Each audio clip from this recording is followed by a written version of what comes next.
Hi guys! I'm back! So for today's video, tuturuan ko kayo kung paano gawin ng step-by-step yung aesthetic iOS wallpaper kung hindi gumagastos. So ang kailangan lang guys is hard work and patience. Yes, ito pumapasok yung quote na patience is a virtue. Kasi guys, sobra talagang susubok dito yung pasensya mo.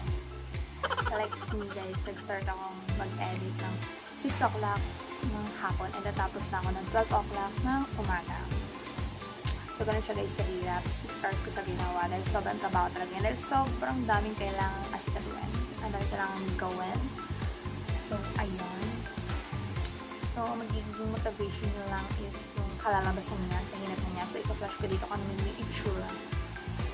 So, ayan. Worth it naman guys. Worth it. Kaya gawin nyo na guys. So, ayun. So, without further ado, let's get started. So, guys, ang una-una nyo kailangan gawin is mag-download kayo nung iOS launcher. Ayan. So, lalagay ko na lang dito yung itsura niya. And then, mag-download na rin kayo sa Pinterest ng mga photos na peg nyo na ilagay dun sa mga so, lalagay ko na lang dito.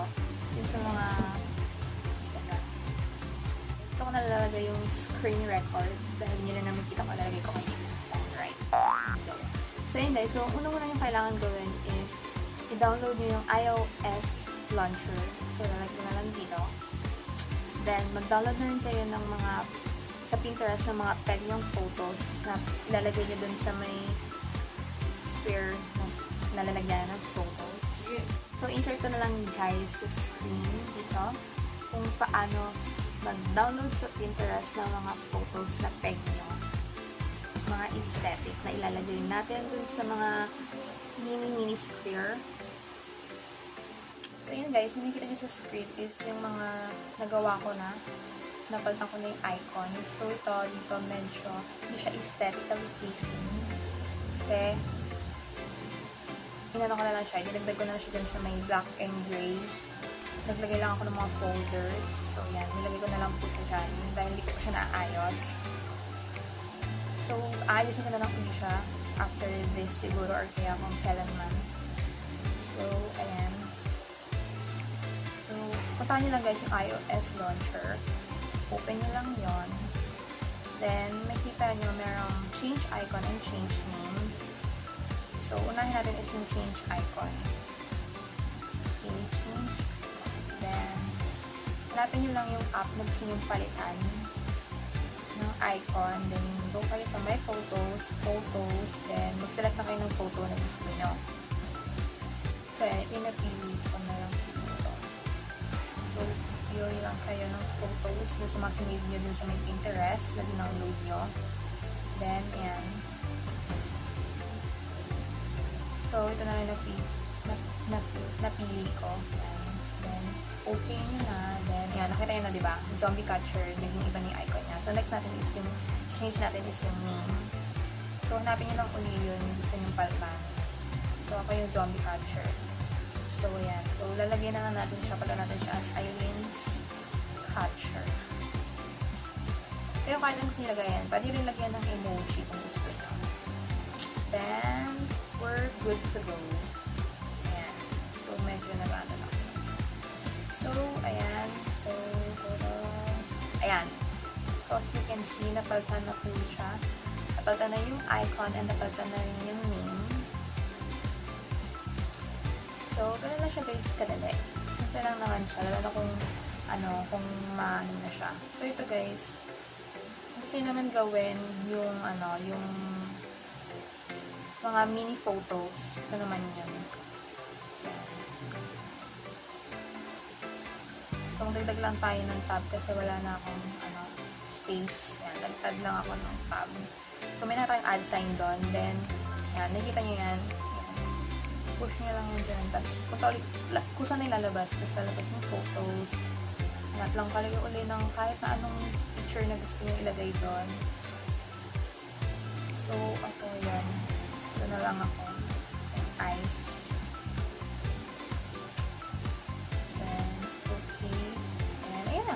That's it.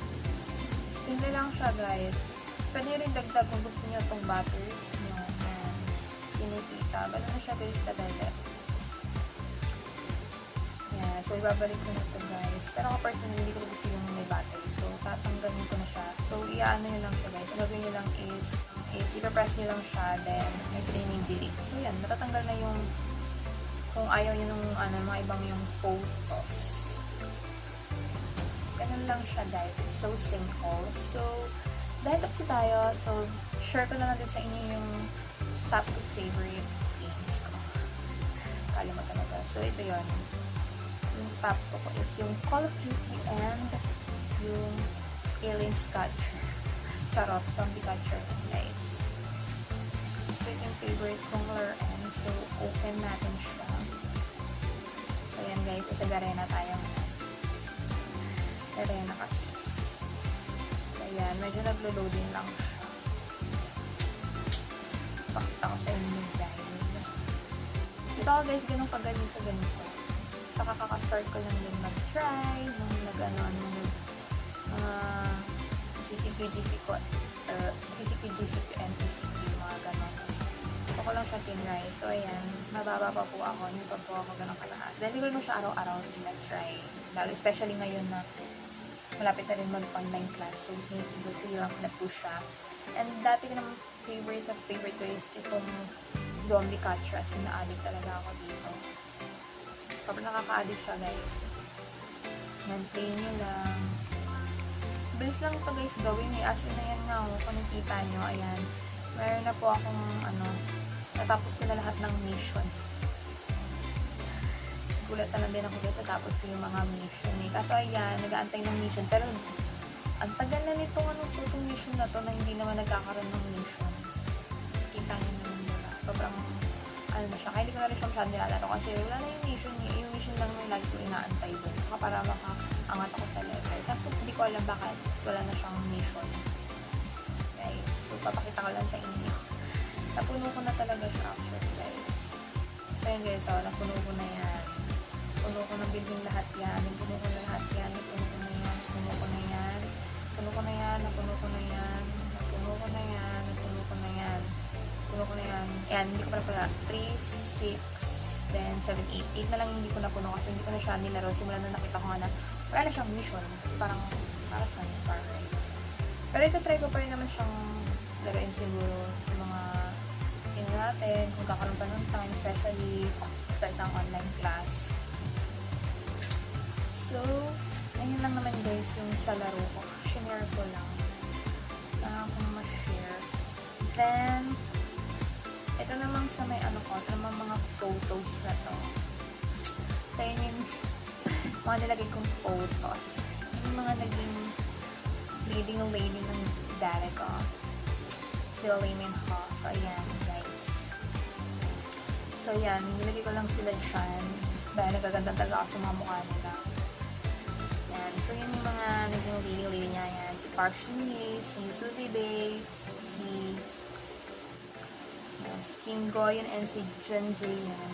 Tapos yan, si Eileen Traje. Hindi pa kaya kilala guys. Pero yan talaga yung girlfriend ni Lee Min Ho. Mahal na mahal talaga niya. So, nilagay ko lang din dyan yung photo ko. Manap din ako nung yung clear skin. Yung makakasabay naman doon sa mga face lang. Kasi grabe kasi hindi ganda ng mukha nila. So, nilagay ko lang sila dyan kasi sobrang nagagandang talaga ako sa kanila. And na-inspire ako sa kanila. Yun lang, nilagay ko lang sila dyan. Don't hate me for that. Sobrang naano na ako sa kanila. And yan, syempre, nilagay ko rin yung graduation pic ko. Yung favorite picture of mine. Yung favorite photo of all time ko talaga guys. Yung siya, nag-graduate na ako. Pero masaya pag mag-graduate ka. Kaya nilagay ko siya. Para lalo pa akong mag-inspire na mag-aral. So, ayan. Then, ayan. Ito naman mga picture ko lang ng mga kabaliwan ko. Hindi kasi ako guys mag-picture nung ang tawag siguro yung full face. Yung as in sobrang lapit nung close up. Yan. Yan. Katulad na yun. Gusto ko lagi naka-close up yung face ko pag nag-baby.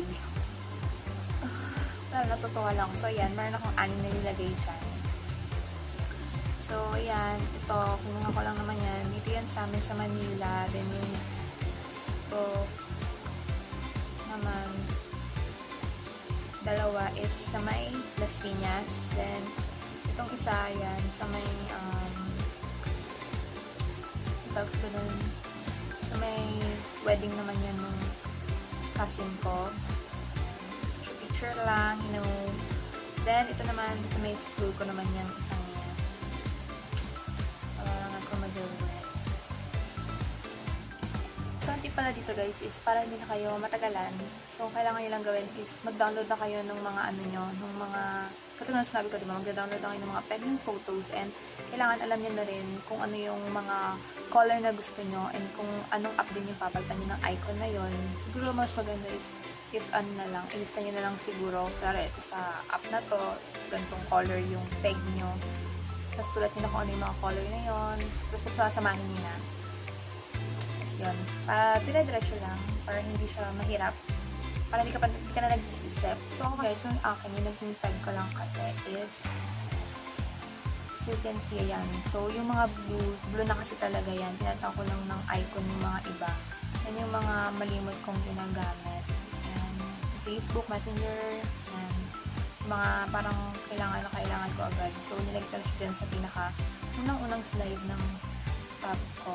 Then, sa pangalawa, yun na yung naging sa akin. Medyo challenging na siya sa akin. Kasi, naging na siya. Parang naging mahirap na siya na isipin kung ano ba dapat. So, ang ginawa ko na lang is dito sa lime green, pinagsama ko na lang yung mga kailangan ko sa school since malapit naman na din yung mag-online class. So, yan. Mga kailangan gamitin like Word, Excel, WPS Office, Docs. Yan. Tapos, sinama ko na rin siya yung mga ibang mga ibang apps. Basta anything na related sa school. Yan. Kung man lazy dog, para lang yun dun sa may calligraphy. Diba nag-aaral ako ng calligraphy. So, yan. Sinama ko na rin siya dyan since parang nakaano na rin siya, under na rin siya ng studies. Yan, mga kailangan gamitin, mga Zoom. And, sinama ko na rin din guys yung Bible and Devotion. Pero, ayan, yan lang yung pinalit ko sa kanya. Hindi ko na siya totally line din. Kumalat na lang din ako ng icon for that na bagay. Then, dito naman sa may dito sa may pangatlong slide is pinagsama ko lang yung purple and yung blue. Basta sobrang light lang yan. Pinagsama ko na sila. Sila yung mga ano ba tawag sa ganito? Yung mga deliveries yung sa una, yung mga yung color purple, then yung mga blue. Anything na related sa panahon. Then, itong black and gray. Paano na lang yan? Lagay ko na lang dyan. Since parang siya black and gray, pinagsama-sama ko tapos yan. Sinama ko na lang yung mga folder na gagawin ko pa ulit. May time ako yung sinipag na ulit ako. Ano yan? Mga photos. Mga gusto nyo ilagay. Paano yung lagay na dalitin times? So, yun lang. So, ang downside lang ito guys is matagal-tagal ka uling memorize ng mga apps. Lalo na pag pinatano siya ng icons. Since iba hindi na ngayon yung icon niya. Diba? Sa iba naman tayo nasanay na icons. So, ayun. So, yun lang guys. That's it for today's video. So, I hope natutunan niyo siya. Mabilis lang siya guys, matutunan. Lalo na kapag kapag palagi na siyang ginagawa, masanay na kayo din sa may icon. Tapos i-read nila kasi ako kasi guys magulo yung sa may sa mga photos ko. Sobrang gulo niya, kaya hindi ko agad mahanap yung dinownload ko sa Pinterest. Hindi ko agad mahanap yung folder kasi ang daming folder nung sa may sa may album. So yun guys. So don't forget to like, share, and subscribe for more videos. See you on my next one. Bye!